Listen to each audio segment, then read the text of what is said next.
Class 8-এর আজকে আমরা শুরু করব বিকিরণ পদ্ধতি। পরিবহন পরিচালনের আগে আমাদের পড়া হয়ে গেছে, আজকে আমরা পড়ব বিকিরণ পদ্ধতি। বিকিরণ পদ্ধতি পড়ার আগে আমরা কতগুলো উদাহরণ নিয়ে আলোচনা করে নিই। উদাহরণটা কি? দেখবে যখন শীতকালে প্রচণ্ড ঠান্ডা লাগে তখন যদি কোথাও আগুন জ্বালানো হয় এবং আগুন জ্বালিয়ে ধরো কোথাও আমরা একটা আগুন জ্বালিয়েছি, এবার আগুনের পাশে আমরা দেখবে বসে থাকলে কি হয়, একটা গরম অনুভব হয়, তাই না? এখানে যদি মনে করো কেউ বসে থাকে, তাহলে এই আশেপাশেও কিন্তু সেই জায়গাগুলোও কি হয়ে যায়, মানে তার গরম অনুভূত হয়। তো এই যে তাপটা এখানে উৎপন্ন হচ্ছে, কিন্তু আমরা পাশে বসে থেকেও সেই তাপটাকে ফিল করতে পারছি, অনুভব করতে পারছি। তাহলে এইখানে আগুন থেকে তাপটা এই ব্যক্তির কাছে যে গেল, সেটা কিভাবে গেল? নিশ্চয়ই এটা পরিবহন বা পদ্ধতি হবে না, কারণ পরিবহন পদ্ধতি হতে গেলে একটা মাধ্যমের দরকার। আর এখানে যে মাধ্যমটা আছে সেটা হচ্ছে বায়ু মাধ্যম, তাই না? এখানে মাঝখানে যে জিনিসটা আছে সেটা হচ্ছে বায়ু। আর আমরা জানি কি বায়ু কি করে? বায়ু তাপের হচ্ছে কুপরিবাহী। তার মানে এই মাধ্যম দিয়ে তাপ পরিবহন পদ্ধতিতে প্রবাহিত হতে পারবে না, পরিবহন পদ্ধতি এখানটাতে হবে না। তাহলে কি পরিচলন পদ্ধতিতে তাপ এখানে আসছে? পরিচলন পদ্ধতি হতে গেলে কীরকম হতে হতো? পরিচলন পদ্ধতি যদি হতো তাহলে আমরা দেখেছি পরিচলন পদ্ধতিতে সবসময় তাপটা উপর দিকেই প্রবাহিত হয়, তাই না? ঠান্ডা বায়ু নিচে আসে, গরম বায়ু উপরে যায়, তার মানে উপর থেকে নিচে এরকমভাবেই পরিচলন পদ্ধতিটা ঘটে। তাহলে এইখানে যেটা হচ্ছে সেটা হচ্ছে পরিচলন। তো পরিচলন যদি হয় তাহলে কি হবে? পরিচলন হলে এটা উপর দিকে যদি আমি হাতটা দিতাম তাহলে আমার যে গরম অনুভব হতো সেটা পরিচলন পদ্ধতির তাপ প্রবাহের জন্য হতো। কিন্তু আমরা পাশে হাত দিয়ে আছি, তাও আমাদের গরম অনুভব হচ্ছে, তাহলে নিশ্চয়ই এটা পরিচলন পদ্ধতিও হবে না, পরিবহন পদ্ধতিও হবে না, পরিচলন পদ্ধতিও হবে না। তাহলে কোন পদ্ধতিতে তাপ এক জায়গা থেকে অন্য জায়গায় প্রবাহিত হচ্ছে কোনো মাধ্যমের সাহায্য ছাড়া? তাহলে এই যে পদ্ধতি, সেই পদ্ধতিটাকেই আমরা বলছি হচ্ছে বিকিরণ পদ্ধতি। তাহলে বিকিরণ পদ্ধতি কোন পদ্ধতি? যে পদ্ধতিতে তাপটা একটা উষ্ণ বস্তু থেকে একটা শীতল বস্তুর মধ্যে ছড়িয়ে পড়ছে, কিন্তু কোনো মাধ্যমের প্রয়োজন ছাড়াই, কোনো মাধ্যম ছাড়াই একটা উষ্ণ বস্তু থেকে একটা শীতল বস্তুর মধ্যে তাপটা প্রবাহিত হচ্ছে। তাহলে যে পদ্ধতিতে তাপ উষ্ণ বস্তু থেকে শীতল বস্তুতে ছড়িয়ে পড়ে কিন্তু তার জন্য কোনো মাধ্যমের প্রয়োজন হয় না, তাকে বলে বিকিরণ পদ্ধতি। এর আরও একটা উদাহরণ আমরা দেখতে পারি, যদি মনে করো এটা বাড়িতেই করে দেখতে পারো, মোমবাতি জ্বালালে, ঠিক আছে? এবার প্রত্যেকের বাড়িতেই থার্মোমিটার আছে, তাই না? থার্মোমিটারে ভালো করে ঝাঁকিয়ে নিলে পারদকুণ্ডটা দেখবে কী রকম হয়ে থাকে। পারদকুণ্ডটা থার্মোমিটারের পারদকুণ্ডটা জিরোর মানে একদম নিচে এরকমভাবে থাকে। আর এই যে গায়ে স্কেল কাটা থাকে, স্কেল দেখে আমরা বুঝতে পারবো পারদকুণ্ডটা যদি ওঠে তাহলে আমরা বুঝতে পারবো যে তাপ গ্রহণ করে, মানে উষ্ণতা দেখাচ্ছে, মানে বেশি উষ্ণ বস্তু দেখাচ্ছে। এবার মনে করো পারদকুণ্ডটাকে যখন ঝাঁকিয়ে রাখবো তখন একদম নিচে থাকবে পারদটা থার্মোমিটারের। এবার যদি সেই থার্মোমিটারটাকে আমি এইখানে ধরি, মোমবাতির নিচের দিকে এখানটাতে ধরি, পারদকুণ্ডটাকে এখানে ধরি, কিছুক্ষণ ধরার পর দেখা যাবে কি পারদকুণ্ডটা কিন্তু এরকমভাবে উপর দিকে উঠে এসছে, ঠিক আছে? উপর দিকে এরকমভাবে উঠে এসছে। তার মানে কি প্রথম অবস্থায় পারদটা একদম কুণ্ডের মধ্যে ছিল, তার মানে কোনো উষ্ণ বস্তু সংস্পর্শে আসেনি। তারপরে আমি দেখলাম কি মোমবাতির নিচের দিকে কাছের দিকে ধরার জন্য পারদটা কি দেখলাম আমি উপর দিকে উঠে গেছে। তার মানে অবশ্যই পারদটা কী গ্রহণ করেছে? তাপ গ্রহণ করেছে। তাপ গ্রহণ করার জন্য কী হয়েছে? উত্তপ্ত হয়েছে, গরম হয়ে গেছে। গরম হওয়ার জন্য পারদটা প্রসারিত হয়েছে এবং প্রসারিত হওয়ার জন্য ওটা এখন পাঠ দেখাচ্ছে, যে আগে যে উষ্ণতা ছিল এখন তার থেকে বেশি উষ্ণতার পাঠ দেখাচ্ছে, ঠিক আছে? আগে ধরো যদি আমি 0 ডিগ্রি সেলসিয়াস ধরি তাহলে 0 ডিগ্রি তো হবে না, ঘরের উষ্ণতায় যদি রাখি তাহলে এটা ধরো 20 ডিগ্রি সেলসিয়াস দেখাচ্ছিল। তারপরে আমরা দেখলাম কি মোমবাতির নিচে ধরার জন্য এটা কত দেখাচ্ছে? এখন 40 বা 45 ডিগ্রি সেলসিয়াস উষ্ণতা এখন দেখাচ্ছে। বেশিক্ষণ ধরলে আরও গরম হবে। তার মানে আমি কি দেখতে পেলাম যে মোমবাতির নিচের দিকেও যদি আমি ধরি তাও পারদকুণ্ডটা তাপ গ্রহণ করছে। তাহলে এই যে মোমবাতির শিখা থেকে তাপটা নিচের দিকে কিভাবে আসছে, এটাও একই রকম। কোনো বায়ু আছে, সেটা নিশ্চয়ই পরিবহন করছে না তাপটা, মানে পরিবহন পদ্ধতি হচ্ছে না। আর পরিচলন হতে গেলে কি হতো, পরিচলন হতে গেলে তাপটা এরকমভাবে উপর দিকে প্রবাহিত হতো, মানে উপরের দিকে কুণ্ডটা ধরলে গরম হলে তাহলে আমি বলতাম যে হ্যাঁ এটা পরিচলন পদ্ধতিতে হচ্ছে। কিন্তু ওপর দিকে ধরিনি, নিচের দিকে ধরছি, তার মানে এটা পরিচলন পদ্ধতিও হচ্ছে না। তাহলে এটা কি পদ্ধতিতে হচ্ছে, এটা যে পদ্ধতিতে হচ্ছে তার নাম হচ্ছে বিকিরণ পদ্ধতি। এটার নাম কি, বিকিরণ পদ্ধতি। তাহলে একই রকমভাবে আমরা দেখলাম কি যে যেখানে তাপ উৎপন্ন হচ্ছে, তাপের যে উৎস, সেখান থেকে অনেক দূরে বস্তু থাকলেও সে তাপ গ্রহণ করতে পারছে। তাহলে উষ্ণতর বস্তু থেকে শীতলতর বস্তুতে এখানে কোন পদ্ধতিতে তাপ আসছে, কোনো মাধ্যমের ছাড়াই এখানটাতে বিকিরণ পদ্ধতিতে তাপটা প্রবাহিত হচ্ছে। ঠিক আছে, তাহলে তোমরা এখান থেকে পড়বে বিকিরণ পদ্ধতির সংজ্ঞা আর দুই একটা প্রশ্ন, যেমন আগুনের পাশে হাত দিলে গরম লাগে কেন, কারণ সহ ব্যাখ্যা করো। বা মোমবাতির কাছে কোনো থার্মোমিটার নিচের দিকে ধরলেও সেটা বেশি উষ্ণতর পার দেখায় কেন। ঠিক আছে, আবার শর্ট প্রশ্ন হিসেবে কি আসতে পারে, যে সূর্য থেকে পৃথিবীতে তাপ আসে কোন পদ্ধতিতে। সূর্য তো আমাদের পৃথিবী থেকে অনেক দূরে, তাই না? পৃথিবীর পরিমণ্ডল থেকে সূর্য কি আছে, পৃথিবীর পরিমণ্ডল থেকে সূর্যটা হচ্ছে অনেক দূরে আছে। তাও কি হচ্ছে, তাও আমরা কিন্তু সূর্যের থেকে যে তাপটা, সেই তাপটা আসার পর সূর্য থেকে তাপ যে আসছে, তাহলে মাঝখানে কি আছে, মাঝখানে কিন্তু আমাদের অনেকটা জায়গা আছে শূন্যস্থান, একদম কি আছে, শূন্যস্থান। আর তারপরে কি আছে, তারপরে আছে আমাদের হচ্ছে বায়ুমণ্ডল। এই জায়গাটায় আছে আমাদের বায়ুমণ্ডল। তো বায়ু তাপের কুপরিবাহী, আবার শূন্যস্থানে তো কোনো মাধ্যমই থাকছে না। তাহলে কিন্তু আমাদের পৃথিবী পৃষ্ঠে এই তাপটা এসে পৌঁছাচ্ছে এবং এখানটায় জিনিসপত্রগুলোকে কি করে দিচ্ছে, গরম করে দিচ্ছে আমাদের। সেটা আমরা প্রতিনিয়ত বুঝতে পারি, গ্রীষ্মকালে প্রচণ্ড গরম লাগে আমাদের, তাই না? তো এই যে সূর্য থেকে তাপটা আসছে, তাহলে কোনো মাধ্যম ছাড়াই আসছে। তাহলে এই যে সূর্য থেকে তাপ আসার যে পদ্ধতি, কোন পদ্ধতিতে সূর্য থেকে পৃথিবীতে তাপ আসে, তাহলে তার উদাহরণ হবে কি, তার উদাহরণ হবে বিকিরণ পদ্ধতি। এটা শর্ট প্রশ্ন হিসেবে পরীক্ষাতে আসে। তাহলে আমরা এখান থেকে বিকিরণ থেকে কি প্রশ্ন দেখলাম, একটা হচ্ছে বিকিরণ পদ্ধতির সংজ্ঞা, তারপর শর্ট প্রশ্ন হিসেবে আমরা কি দেখলাম, কোন পদ্ধতিতে সূর্য থেকে পৃথিবীতে তাপ আসে। আর একটু কারণসহ ব্যাখ্যা করার মধ্যে আমরা কি দেখলাম, যে আগুন জ্বালিয়ে তার পাশে হাত রাখলে বা উনুনের পাশে হাত রাখলে গরম লাগে কেন, এখানে কোন পদ্ধতিতে তাপ পরিবাহিত হয়, কারণসহ ব্যাখ্যা করো। বা মোমবাতির কাছে থার্মোমিটার ধরলে সেটা পাটটা বেশি দেখায় কেন, কারণসহ ব্যাখ্যা করো। তাহলে এগুলো বিকিরণ পদ্ধতি থেকে প্রশ্নগুলো আসতে পারে।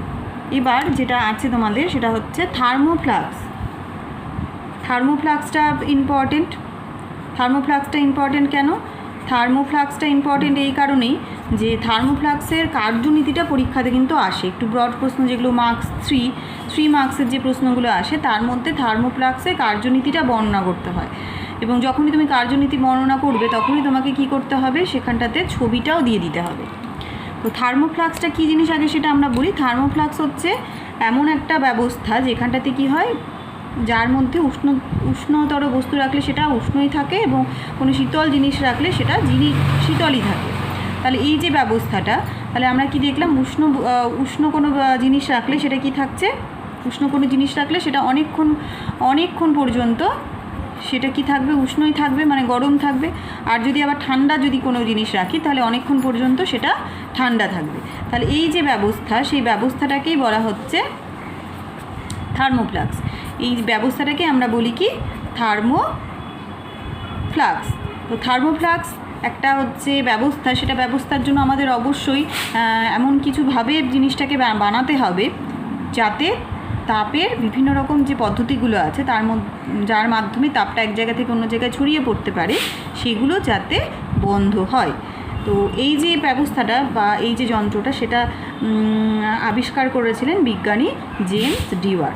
তাহলে কোন বিজ্ঞানী থার্মোফ্লাক্স আবিষ্কার করেন, পরীক্ষাতে শর্ট প্রশ্ন বা মাল্টিপল চয়েস হিসেবে আসে। আমাদের বিভিন্ন রকম যে বিজ্ঞানীদের নাম আছে সেগুলো কিন্তু পড়ে রাখতে হবে, কারণ কোন বিজ্ঞানী কী আবিষ্কার করেছিলেন সেটা তোমার হচ্ছে বিজ্ঞানের জন্য খুবই দরকারি জানা। শুধু আমাদের তত্ত্বগুলো পড়ে গেলেই হবে না, বিজ্ঞানীদের নামও জানতে হবে। ওই জন্য এটা শর্ট প্রশ্ন হিসেবে, মাল্টিপল চয়েস হিসেবে 1 নম্বরের প্রশ্ন হিসেবে এটা কিন্তু জানতে হবে যে কোন বিজ্ঞানী থার্মোফ্লাক্স আবিষ্কার করেন। তাহলে উত্তর হবে হচ্ছে বিজ্ঞানী স্যার জেমস ডিউয়ার। এবার এই জন্য এই ফ্লাক্সকে কিন্তু ডিউয়ার ফ্লাক্সও বলা হয়। তাহলে এই ফ্লাক্সকে কী বলা হয়? ডিউয়ার ফ্লাক্সও বলা হয়। তাহলে ফ্লাক্সের মধ্যে কি আছে? যে ফ্লাক্সের মধ্যে কোনো উষ্ণ বস্তু রাখলে সেটা অনেকক্ষণ উষ্ণ থাকে এবং ঠান্ডা কোনো বস্তু রাখলে অনেকক্ষণ ঠান্ডা থাকে, তাকে বলা হয় থার্মোফ্লাক্স। এবার এর গঠনটা আমরা দেখি কিভাবে এটা তৈরি হয়েছে। তো গঠন দেখার জন্য আমরা তাহলে থার্মোফ্লাক্সটাকে আঁকাই। এটা কি? এটা হচ্ছে 2টো লেয়ার বিশিষ্ট একটা কাচের পাত্র। আচ্ছা, আমরা পরের পাতায় আঁকাই, আমাদের তাহলে সুবিধা হবে, জায়গাটা অনেকটা পেয়ে যাব আমরা। এটা কীরকম? এটা হচ্ছে 2 লেয়ার বিশিষ্ট একটা কাচের পাত্র। তো 2টো লেয়ার মানে কীরকমভাবে থাকছে? এরকমভাবে একটা লেয়ার থাকছে, ঠিক আছে? এরকমভাবে আমাদের একটা লেয়ার থাকছে। আর একটা কীরকম থাকছে? আরও একটা লেয়ার আছে, সেটা হচ্ছে এরকমভাবে আরও একটা বাইরে দিয়ে এরকমভাবে লেয়ার থাকে। এই যে 2টো লেয়ারের কথা বলছি, এই 2টো লেয়ার কিসের তৈরি? 2টো লেয়ারই কিন্তু কাঁচ দিয়ে তৈরি। তাহলে এইটাও কাঁচ দিয়ে তৈরি, এইটাও কাঁচ দিয়েই তৈরি, ঠিক আছে? এই লেয়ারটাও কাঁচ দিয়ে তৈরি, এই লেয়ারটাও কাঁচ দিয়েই তৈরি। কাঁচ আমরা জানি, কাঁচ হচ্ছে তাপের উপরিবাহী পদার্থ, ঠিক আছে? তাহলে এই যে এটা হচ্ছে প্রথম দেওয়াল আর এটা হচ্ছে দ্বিতীয় দেওয়াল। এবার প্রথম দেওয়ালের ভেতর দিকে এখানটাতে কি করা থাকে? একটা রূপোর চকচকে প্রলেপ দেওয়া থাকে। প্রথম দেওয়ালের ভেতর দিকে এরকমভাবে কি করছি আমরা? একটা রূপোর চকচকে একটা প্রলেপ দেওয়া থাকে। আর দ্বিতীয় দেওয়ালের এই দিকে বাইরের দিকে, দ্বিতীয় যে দেওয়ালটা আছে তার বাইরের দিকে, প্রথম দেওয়ালের ভিতর দিকে এবং দ্বিতীয় দেওয়ালের বাইরের দিকে এরকমভাবে রূপোর প্রলেপ, চকচকের উপর প্রলেপ দেওয়া থাকে, ঠিক আছে? তাহলে কি কি আমরা পড়লাম এখান থেকে গঠনের মধ্যে? প্রথম আমরা দেখলাম যে 2টো লেয়ার বিশিষ্ট, তার মানে 2টো দেওয়াল বিশিষ্ট, তাই তো? লেয়ার আমরা ইংরাজি কথা বলছি, বাংলাতে যদি বলি তাহলে আমরা বলবো 2টো দেয়াল বিশিষ্ট কাচের পাত্র। 2টো দেয়াল আঁকলাম, 2টো দেওয়াল বিশিষ্ট কাচের পাত্র। তার মধ্যে প্রথম দেওয়ালের ভেতর দিকে আর দ্বিতীয় দেওয়ালের বাইরের দিকে রূপোর চকচকে প্রলেপ দেওয়া থাকে। হয়ে গেল। এবার মুখটা যেটা আছে সেই মুখ দিয়ে তাহলে আমার এখানটাতে কী বেরোতে পারে? তাপের আদান প্রদান হতে পারে। তার জন্য মুখে কি করা হবে? মুখে একটা বায়ু নিরুদ্ধভাবে একটা কর্ক লাগানো থাকে। বায়ুর উপরিবাহী পদার্থ দিয়ে তৈরি একটা কর্ক এরকমভাবে লাগানো থাকে। তাহলে কর্কটা কিসের হতে পারে? কাঠের হতে পারে, প্লাস্টিকের হতে পারে। বায়ু নিরুদ্ধ অবস্থায় একটা তাপের উপরিবাহী পদার্থের কর্ক লাগানো থাকে মুখে। আচ্ছা, এবার কাচের পাত্র, তাহলে এটা ভেঙে যেতে পারে সহজেই। তার জন্য এইখানটাতে কি করা থাকে? এখানে একটা এরকমভাবে একটা স্প্রিং লাগানো থাকে। কি লাগানো থাকে? এখানে স্প্রিং লাগানো থাকে, ঠিক আছে? এখানে একটা স্প্রিং লাগানো থাকে। আচ্ছা, আর এই যে 2 দেয়ালের মাঝে একটা ফাঁকা জায়গা আছে, এখানে কম ভরের একটা বায়ু ভরা থাকে। এখানে বাতাস থাকে এবং চেষ্টা করতে হবে যেটা বায়ুটার ভর যেন খুবই কম হয়, ঠিক আছে? আর এখানটাতে আমরা কি করছি? একটা স্প্রিং লাগিয়ে দিচ্ছি যাতে আমার এটা সরাসরি আঘাত না লাগে। তাহলে স্প্রিং লাগালে কি হবে? এটাকেও আবার একটা আবরণের মধ্যে বসাতে হবে। সেটা একটা ধরো প্লাস্টিকের আবরণ, সেই প্লাস্টিকের আবরণের মধ্যে আমরা কি করছি? ফ্লাক্সটাকে বসিয়ে দিচ্ছি। ফ্লাক্সটাকে আমরা কি করছি? একটা প্লাস্টিকের এরকমভাবে একটা আবরণের মধ্যে ফ্লাক্সটাকে বসিয়ে দিচ্ছি। তো আমি ছবিটা খুব মানে ভালো হচ্ছে, সুন্দর হচ্ছে এরকম না, তোমাদের জাস্ট বোঝার জন্য আমি ছবিটাকে কিন্তু আঁকছি। তাহলে এই যে লেয়ার, বাইরের দেওয়ালটা হলো, এটা কিসের তৈরি? এটা কিন্তু এই দেয়াল, এখানেও আবার গ্যাপ আছে। তাহলে এটাকে আমি একটা প্লাস্টিকের জিনিসের মধ্যে বা ধাতব জিনিসের মধ্যে কিন্তু বসিয়ে দিচ্ছি, ঠিক আছে? তো ধাতব না হলে এটা প্লাস্টিক হলেই সব থেকে বেশি ভালো হয়। তাহলে বাইরের যা এই জিনিসটা সেটা কি? সেটা ধাতব জিনিস বা প্লাস্টিকের একটা জিনিস, ঠিক আছে? তাহলে এখানেও আর একটা আমাদের এরকমভাবে বড় একটা ঢাকনা থাকে, যেটা তোমার এটার উপর দিয়ে আবার আটকানো যায়। আচ্ছা, এই যে জায়গাটা আছে, এই জায়গাটায় কি থাকে, এই যে জায়গাটা আছে এখানেও তাহলে আমাদের কি ভরা থাকে, বায়ুর কুপরিবাহী পদার্থ। সেই বায়ু কুপরিবাহী পদার্থ কী কী জিনিস হতে পারে, সেটা তুলো হতে পারে, সেটা গ্লাস উল হতে পারে, সেটা ফেল্ট হতে পারে। তাহলে এই জায়গাটায় ভরা থাকে হচ্ছে ফেল্ট বা তুলো বা কি গ্লাস উল। ঠিক আছে, গ্লাস উল মানে কাঁচগুলোকে এত সূক্ষ্ম সূক্ষ্ম ছোটো সুতোর মতো করা হয় যে একদম উলের মতো মনে হয়। তো এই জায়গাটা এই জিনিসগুলো দিয়ে ভরা থাকে, এগুলো প্রত্যেকেই হচ্ছে তাপের কুপরিবাহী জিনিস। ঠিক আছে, এটাও কি প্লাস্টিকটাও তাপের কুপরিবাহী পদার্থ, আর এখানে কাঁচ আছে, কাঁচটাও তাপের কুপরিবাহী পদার্থ। তাই এটার সাথে এটা যদি ধাতব হয় তাহলে এই কাঁচের মাধ্যমে এই ধাতব জিনিস দিয়ে তাপ আদান প্রদান হবে না। তাহলে মোটামুটি এটা হচ্ছে আমাদের গঠন। তাহলে কী কী গঠন আমাদের আরেকবার করে বলছি তোমাদেরকে, দুটো দেওয়াল বিশিষ্ট একটা কাঁচের পাত্র। তার মানে এই যে দেওয়ালগুলো, সেই দেওয়ালগুলো কি, এই দেওয়ালগুলো হচ্ছে কাঁচের তৈরি, তাই না? এগুলো হচ্ছে কাঁচের দেওয়াল। আচ্ছা, এবার কি বললাম, প্রথম দেওয়ালের ভেতরের দিকে আর দ্বিতীয় দেওয়ালের বাইরের দিকে কিসের প্রলেপ থাকে, রূপোর প্রলেপ থাকে। তার মানে এই যে জিনিসগুলো হলো সেগুলো হচ্ছে কি রূপোর প্রলেপ। এই যে এই হলুদ রঙের যেটা করেছি এটা আর এটা, এরা হচ্ছে কিসের প্রলেপ, এরা হচ্ছে রূপোর প্রলেপ দেওয়া থাকে। আর এটা কি, এটা হচ্ছে ধাতব প্লাস্টিকের জিনিস, ভেতরে থাকে ফেল বা তুলো। আর এই যে এই জায়গাটায় এই যে ফাঁকা জায়গাটা আছে, ফাঁকা যে সাদা জায়গাটা, সেখানে কি ভরা থাকে, এটার মধ্যে কম ভরের বায়ু ভরা থাকে, কম ভরের বায়ু ভরা থাকে। আর এটা কি, এটা হচ্ছে একটা তাপের কুপরিবাহী পদার্থের ঢাকনা। সেটা প্লাস্টিক হতে পারে, তাই না, কাঠের হতে পারে, প্লাস্টিকের ঢাকনা। তো এটাও হচ্ছে একটা কুপরিবাহী পদার্থ। আর পুরো জিনিসটাকে একটা প্লাস্টিকের মধ্যে ভরা থাকে। তাহলে এটা আমাদের মোটামুটি থার্মোফ্লাস্কের গঠন। ও আচ্ছা, এখানটাতে স্প্রিং লাগানো থাকে, এটা আমরা লিখব স্প্রিং লাগানো থাকে। তো এটা আমাদের মোটামুটি থার্মোফ্লাস্কের হচ্ছে গঠন। তাহলে আমরা ভেতরে কি নিচ্ছি, আমরা ভেতরে নিচ্ছি আমাদের লিকুইড। যে লিকুইডটা ঠান্ডা যদি নিই তাহলে ঠান্ডা থাকবে, আর যদি গরম নিই তাহলে কিন্তু গরম থাকবে। এবার এর আমরা পড়ব কার্যপ্রণালী। কার্যপ্রণালী মানে কিভাবে কাজ করছে, এর আমরা পড়ব হচ্ছে কার্যনীতি। কার্যনীতি মানে কিভাবে এখানটাতে তাপের যে বিভিন্ন রকম পদ্ধতিগুলো আছে যার মাধ্যমে তাপটা আদান প্রদান হয়, সেগুলো মানে তাপটা আদান প্রদান না, তাপটা প্রবাহিত হয় উষ্ণতর জিনিস থেকে শীতলতর দিকে, সেই তাপের প্রবাহগুলো কীভাবে এখানটাতে বন্ধ করা যায় সেটা সম্পর্কে আমরা এখানটাতে ডিটেলসে জানব। তো প্রথমেই দেখো, আমরা এই যে জিনিসটা বানিয়েছি কাঁচের, ঠিক আছে, প্লাস্টিকের। তাহলে এগুলো কি, কাঁচ, প্লাস্টিক, এগুলো সবই হচ্ছে তাপের কুপরিবাহী পদার্থ, তাই না? কাঁচ হচ্ছে তাপের কুপরিবাহী পদার্থ। আবার এই যে মুখটা দিয়ে আমরা খোলা মুখ দিয়েও যদি তাপ বেরোনোর কথা ভাবি, এটাও কি তাপের কুপরিবাহী পদার্থ দিয়েই তৈরি। আবার এর আশেপাশে যে জিনিসগুলো রাখা আছে সেগুলোও তাপের কুপরিবাহী পদার্থ। তাহলে সমস্ত জায়গায় যদি তাপের কুপরিবাহী পদার্থ থাকে তাহলে কিন্তু পরিবহন পদ্ধতিতে তাপ কোনো আদান প্রদান করবে না। কারণ আমরা দেখেছি পরিবহন পদ্ধতি কাদের মধ্য দিয়ে হয়, যাদের মধ্য দিয়ে তাপ এক জায়গা থেকে অন্য জায়গায় প্রবাহিত হতে পারে, এবং ওখানটাতে কী হয়, অণুগুলো স্থান পরিবর্তন করে না, কিন্তু তাপটা উষ্ণতর থেকে শীতলতর জায়গার দিকে প্রবাহিত হতে থাকে। তো এখানে যেহেতু কোনো মাধ্যমই নেই, সবটাই কুপরিবাহী পদার্থ, আর কুপরিবাহী পদার্থরা তাপ পরিবহন করতে পারে না, তার মানে পরিবহন পদ্ধতিতে তাপ এই কোনো জায়গা দিয়ে কিন্তু মানে প্রবাহিত হতে পারবে না। তার মানে ভেতরে যদি গরম থাকে তাহলে ভেতরের গরমটা বাইরে যেতে পারবে না, আর ভেতরে যদি ঠান্ডা থাকে তাহলে বাইরের গরমটা ভেতরে আসতে পারবে না।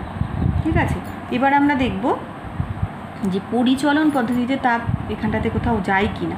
দেখো, দুই দেয়ালের মাঝখানে প্রায় বায়ুশূন্য, মানে কম ভরের বায়ু মানে কি প্রায় বায়ুশূন্য থাকে। এই জায়গাটা খুব কম ভরের বায়ু মানে এত অল্প, মানে যেটা তোমার না থাকলেই নাই বলা চলে, এরকম বায়ু যদি থাকে তাহলে এটাকে আমি বায়ুশূন্য হিসেবেই ধরে নিতে পারবো। তাহলে বায়ুশূন্য যদি থাকে জায়গাটা, তাহলে কি হবে, এখানটাতে তোমার পরিচলন সেটা হবে না, তাই না?